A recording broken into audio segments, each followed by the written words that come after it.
Wananchi wametakiwa kuwa na utamaduni wa kutunza miundombinu inayojengwa na serikali ili iweze kudumu kwa muda mrefu na kuwanufaisha vizazi vya sasa na vijavyo.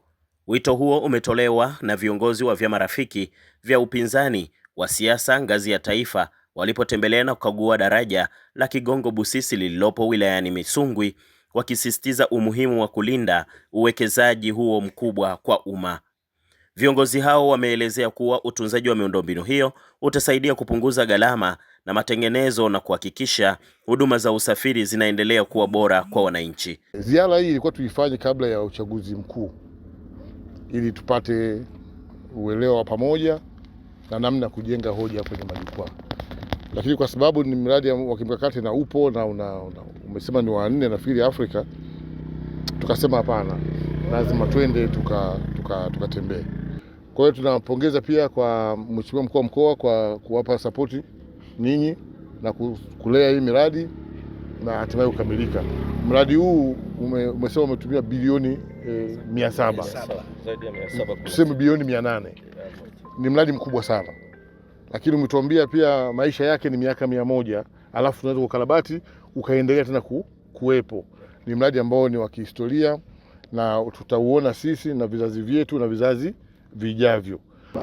Kwa hiyo tulikaa sisi tukaona kuna kila haja na sababu kuja kutembelea huu mradi. Lengo letu ni nini? Lengo letu ni kuwaambia Watanzania wajue thamani ya mali zetu, wajue thamani ya urithi wao, kwa sababu yanayoendelea sasa hivi hayafurahishwi.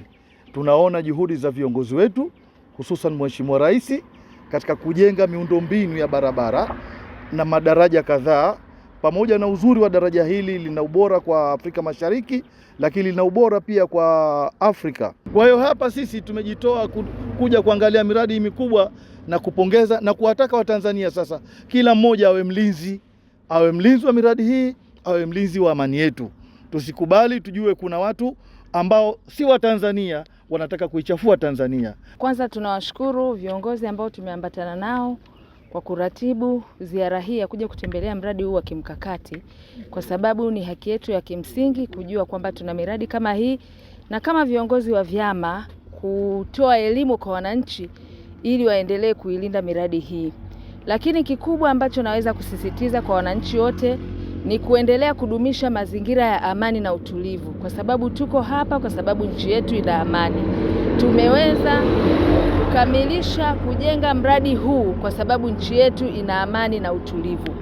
Kwa hiyo ni vema sasa kutoa elimu hii kama ambavyo wameongea wenzangu, kutengeneza mazingira ya kila Mtanzania popote alipo, kwa mradi wowote ambao upo aendelee kuutunza, kwa sababu ni rasilimali, ni za kwetu wenyewe, lakini ni kwa niaba ya vizazi vyetu vijavyo, kwa sababu imerahisisha, imefungua uchumi, japo wamesema kwamba kuna changamoto za baadhi ya wakazi kuona kwamba kuna uchumi labda umeshuka, lakini sisi tunasema wakikaa na kutathmini itaona kwamba imewaongezea uchumi zaidi kwa namna ambavyo miundombinu hii ya daraja imeweza kufanyika kwa wakati wake. Nitoe tu wito kwa madereva. Tumeweka spidi, vibao vya kuonyesha spidi ambayo ni 50 kilomita kwa saa.